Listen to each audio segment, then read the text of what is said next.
Harka fuunee akkam jirtu kabajamtoonnii fi hordoftoonni OBD Media. Nagaan Waaqayyoo kan Abbaa kan Hafuura Qulqulluu bakka isin jirtanitti hunduma keessaniif haa ta'u jechaa OBD Media irraa barnoota walitti fufaa tajaajilaaf ergama isaa jedhu kutaa sadaffaa qabannee isiniif dhufnee jirra. Haga xumuraatti akka nu waliin taatan kabajaan isin afeerra. Egaa akkuma beekamu kana dura kutaa tokkoffaa fi lammaffaa isiniif dhiyeessuun keenya ni yaadatama. Qopheessaan Pstr Dandanaa Margaa. Qindeessaan sagalee yaadachuu dabalii. Kutaa sadaffaa barnoota kanaa waliin turtii gaarii. Kutaa sadaffaa mallattoo tajaajilaa Waaqayyoo.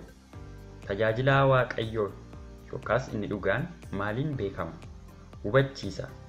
Gaaffii kanaaf barumsi deebii guutuu laatu asuma jalatti mata duree itti fufu kutaa arfaffaa fi shanaffaa keessatti barannu kan laphee tajaajilaa Waaqayyoo fi amala tajaajilaa dhugaa jedhu keessatti waan ta'e barumsa armaan dura maxxanfameef itti fufee maxxansinu osoo addaan hin kutin akka hordoftan isin afeerra. Amma barumsa keenya kan kutaa sadaffaatti haa fufnu. Namni waajjira tokko keessa hojjetu wanta adda isa baasu akkuma jiru tajaajilaa dhugaa tokkos akkasuma wanta ittiin adda ba'u in qabaata. Fakkeen ogeessi fayyaan, barsiisaan, humni ittisa biyyaa, namni eebbifamuu fi namni gaddarra jiru tokko wayyaa uffataniif meeshaalee ittiin fayyadamaniin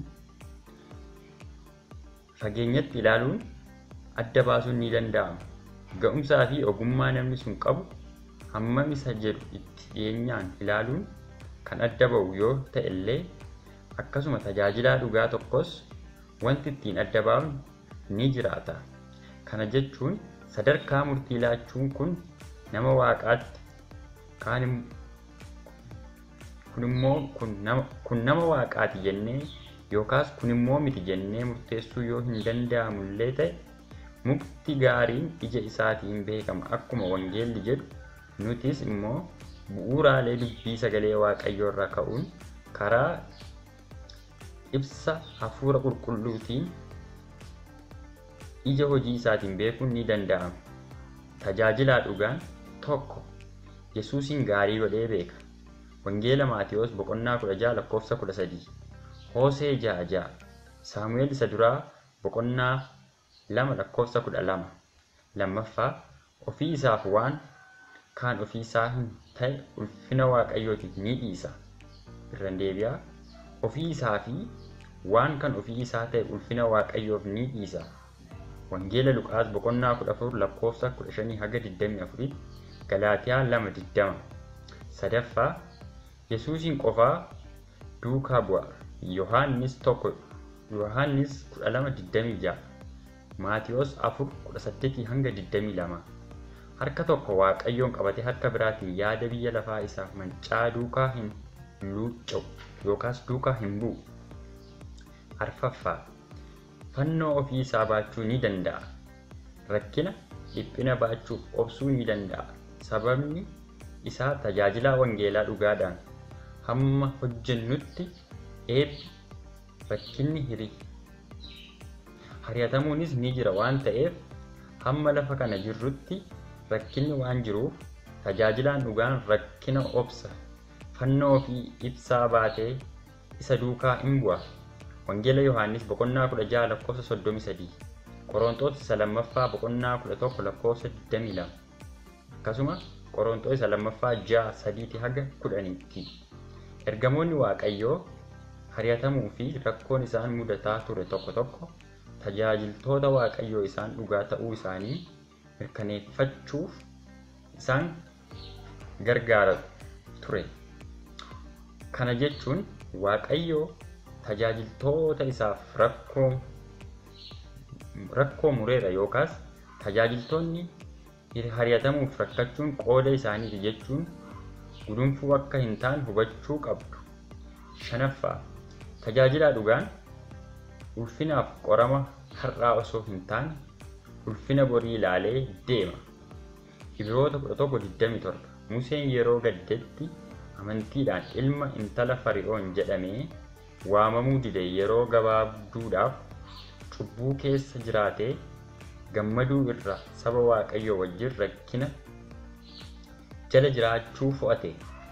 Inni ija isaa gatii isaa isa booddee irra waan kaa'ateef sooroma Gibxii hundumaa irra sababii Kiristoosiif arrabsoo baachuun badhaadhummaa fi caalutti lakkaa'ata. Xiimotewos 2:4-8. 6. Tajaajilaa dhugaan Yesuus ni jaallata. Maatewos 10:37. Yohannis 21:15. Wanti biyya lafaa keessa jiraatu jaalalli isaa yeroo nama hawwatu kan isa jaalalli kan bu'uureeffamu Yesuus irratti waan ta'eef isa kaaniif iddoo bal'aa hin laatu. Jaalalli Yesuusiif qabu argachuuf dhabuu irratti hundaa'e osoo hin taane jaalala maalummaa Yesuus irratti hundaa'e ta'a. 7. Mataa isaa caalaa warra kaaniif yaada.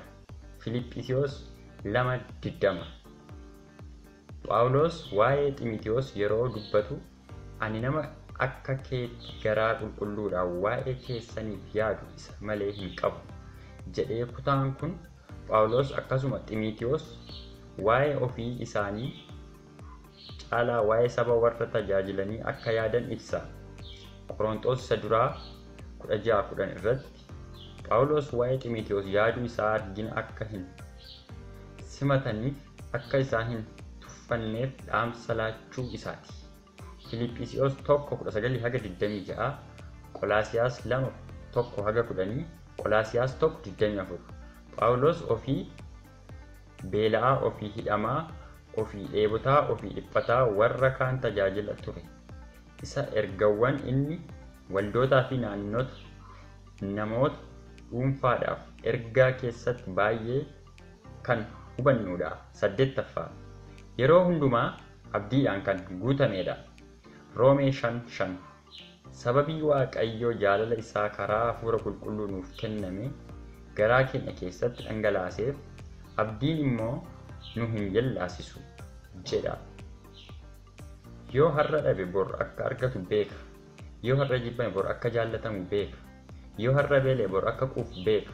Yoo har'a salphifame bor akka kabajamu ni beeka. Yoo har'a dadhabe bor akka jabaatu hin beeka. 9. Tajaajilaa dhugaan eenyu akka isa waame bareechee beeka. Ba'uu 3:14. Saamu'eel 1:3-13. Tuqaa 1 irratti tajaajilaan Yesuus Kiristoos isa itti amane isa fayyise ni beeka jennee Yesuus Kiristoosin beekuun qofa tajaajilaaf gahuu miti. Inni beekuun kun fi inni itti amanu kan tajaajilaa isaatiif akka isa waame beekuu qaba. Ergaa tajaajilaan dhugaa kana ni beeka jechuudha. Har'a tajaajiloota baay'eetti rakkoo guddaa kan ta'e eenyu akka isaan waame osoo hin beekin dirree tajaajilaa irratti ba'u. Kanarraan kan ka'e yeroo muraasa erga tajaajilanii booddee mudannoo xiqqoo isaan mudatuun hidhata isaanii hiikkatanii yeroo deebi'an ni mul'ata. Namoonni eenyu akka isaan waameef beeku garuu isa isaan waametti waan abdatuuf hin sodaatu. Dhimma dirree tajaajilaa irratti ta'u irratti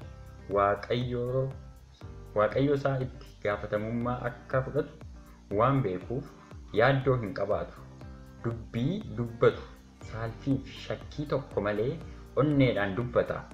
Inni isa waame akka deeggaru waan beekuuf isumatti hirkata. Gatii isaa nama waldaa yookaan harka osoo hin ta'in isa waame Waaqayyo irraa argata. Caalaatti kan dhaga'uuf kan abboomamu isa waameef ta'a. Yeroo hundaa kan yaadu miira nama kakaasee nama gammachiisuu waan namni barbaadu dhiyeessuu osoo hin taane yaada Waaqayyoo raawwachuuf wanta dhaloota barbaachisu qabatee dhiyaachuu irratti xiyyeeffata. 9. Sababa tajaajilu adda baasee beeka. Ba'uu 3:19, Hisqeel 2:2, Isaayyaas 6:9. Kutaawwan macaafa qulqulluu kana keessatti tajaajiltoonni nuti arginu Waaqayyo biraa anaaf adda ba'a yookaas anaaf hojjedhaa gaaffiin jedhu yeroo itti dhiyaatu bifa ifa ta'een garam akka deemanii eenyuun akka tajaajilan yeroo itti himamu argina. Egaa tajaajilaa kamiin dura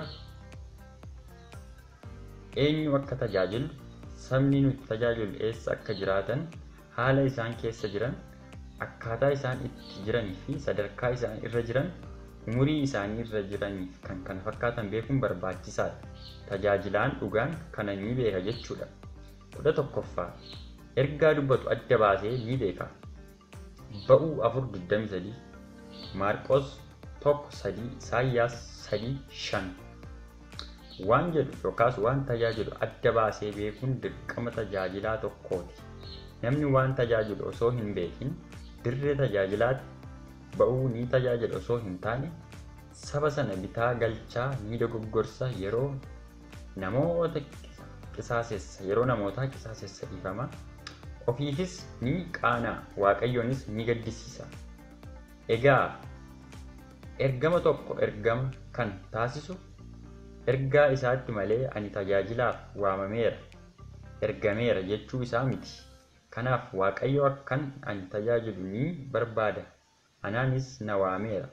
Namni jedhu tokko ergaa qulqullaa'aa fi ifaa dabarsuu yoo qabaate ta'uu qaba.